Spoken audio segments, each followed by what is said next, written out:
Buckle up, or don't, because most of these microcars couldn't handle it anyway. Welcome to the absurd world of bubble cars and pint-sized disasters, where transportation often meant barely bigger than a scooter with a roof.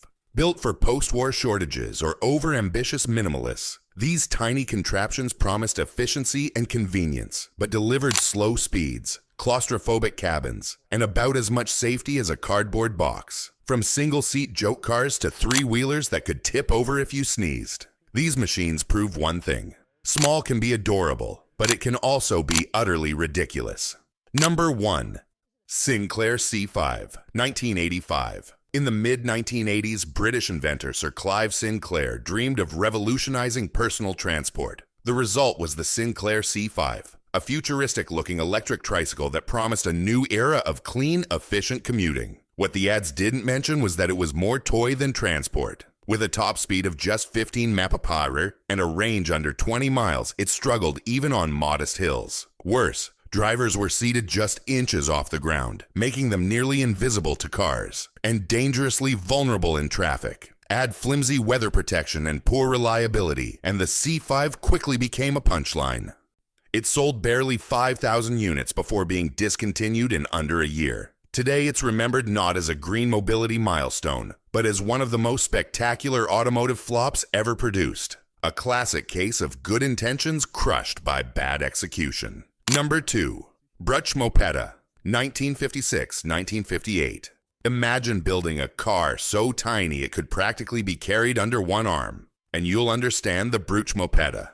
Built in West Germany in the mid-1950s, this three-wheeled microcar looked more like a fairground bumper car than a real vehicle. At just 1.7 meters long and weighing around 90 kilog. It seated only one person and was powered by a minuscule 50cc engine that barely managed 20 mph on a good day. Safety was practically non-existent. No doors, no roof, and little more than thin fiberglass separating the driver from disaster. Bruch hoped to market it as the ultimate city runabout, but the public wasn't convinced. Fewer than a dozen were ever built. While it's now a quirky collector's item, the Mopeda remains a textbook example of microcar madness. Too small, too slow, and too impractical to be anything more than a novelty. Number 3. Electromechanica Solo, 2019 present. The Electromechanica Solo set out to solve urban congestion with a radical idea. A fully electric single-seat commuter car. On paper, the concept made sense. No passengers, no wasted space, just a sleek pod for solo city driving. In reality, the Solo ended up highlighting everything wrong with ultra-minimalist design. At over $15,000, it was far too expensive for a vehicle that couldn't carry groceries, passengers, or much luggage. Its limited range and middling performance left it trailing behind mainstream EVs, while its three-wheel layout raised safety and stability concerns. Consumers simply didn't see the point. Why buy a car that did less than a cheap electric scooter or compact EV? Despite flashy marketing and futuristic looks, the Solo's sales remained dismal. Today, it stands as a modern reminder that not every mobility experiment deserves a mass market. Number 4. Messerschmitt KR200, 1955-1964. Born in post-war Germany, the Messerschmitt KR200 was less a car and more a motorized bubble. Built by an aircraft manufacturer pivoting to peacetime production, the KR200 was a tandem two-seater microcar with a tiny 191cc engine and three wheels. Its aviation-inspired canopy and slender frame looked futuristic.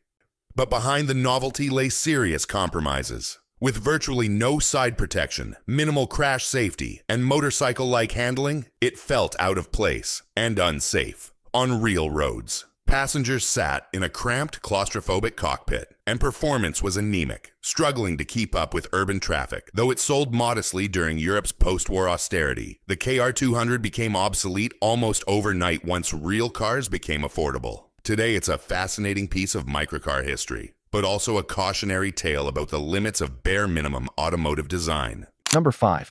Corbin Sparrow. The Corbin Sparrow was supposed to be the future of eco-friendly solo commuting. Instead, it ended up looking like an egg on wheels that someone forgot to hatch. With a single seat, 3 wheels, and a driving range that makes a smartphone battery look impressive, this oddball was too expensive, too slow, and too impractical for anyone outside a sci-fi convention. Parking was easy. because no one else wanted one.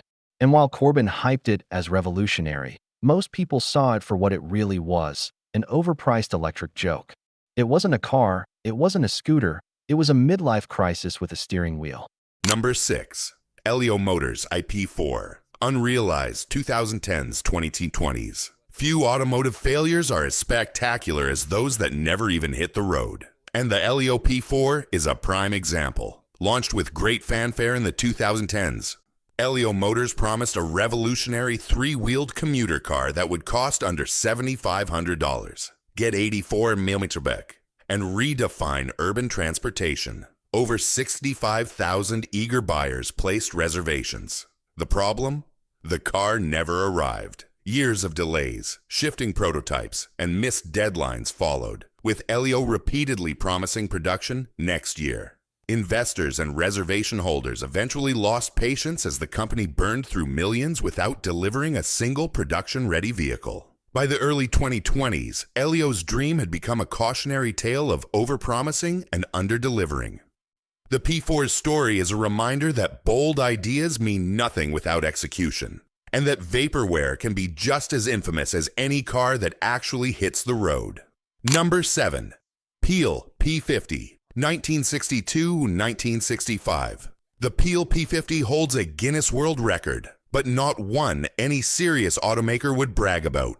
At just 137 meters long and 1.05 meters wide, it's officially the smallest production car ever made.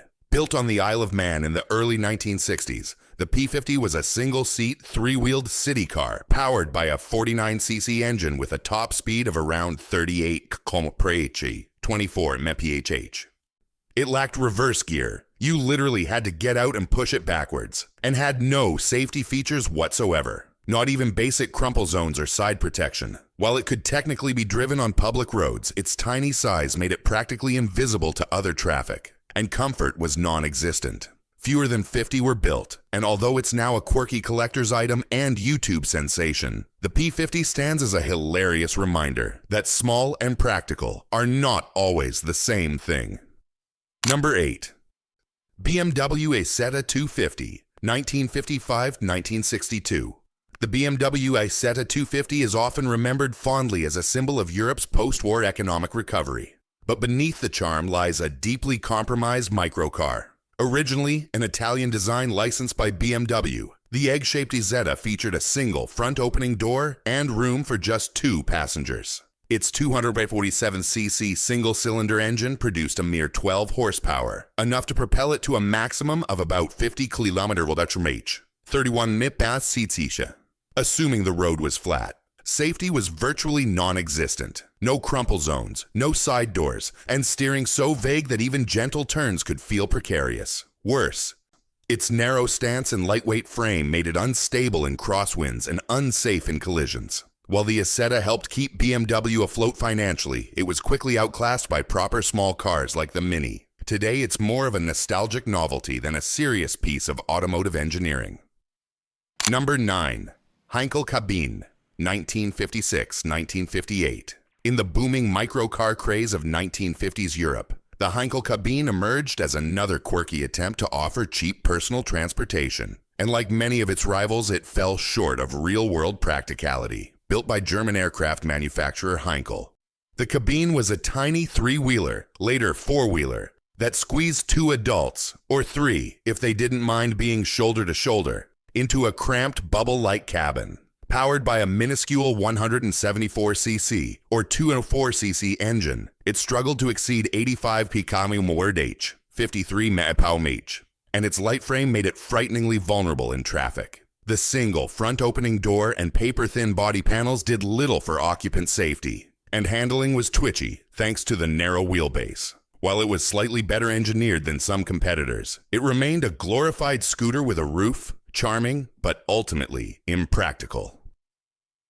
The Cabine faded away as soon as small, affordable real cars like the Fiat 500 and Mini arrived, leaving it as another oddball footnote in microcar history. Number 10. Isetta 300, single-seat, mid-1950s. If the standard BMW Isetta was already pushing the limits of what could be called a car, the single-seat Isetta 300 took minimalism to a whole new level. and not in a good way. Stripped down even further to cut costs and weight, this ultra-basic variant offered seating for one and little else. Its 295cc engine produced a feeble 13 horsepower, barely enough to keep up with urban traffic. And its comically small frame made it feel more like a toy than a transportation solution. There was no luggage space, no safety structure to speak of, and certainly no comfort. Just a seat, handlebars, and a prayer. Even in a post-war Europe hungry for cheap mobility, buyers weren't impressed. Most preferred to spend slightly more for a real car or a capable scooter. Today, the single-seat Isetta is remembered less as a milestone and more as a cautionary tale about cutting too many corners in the pursuit of affordability.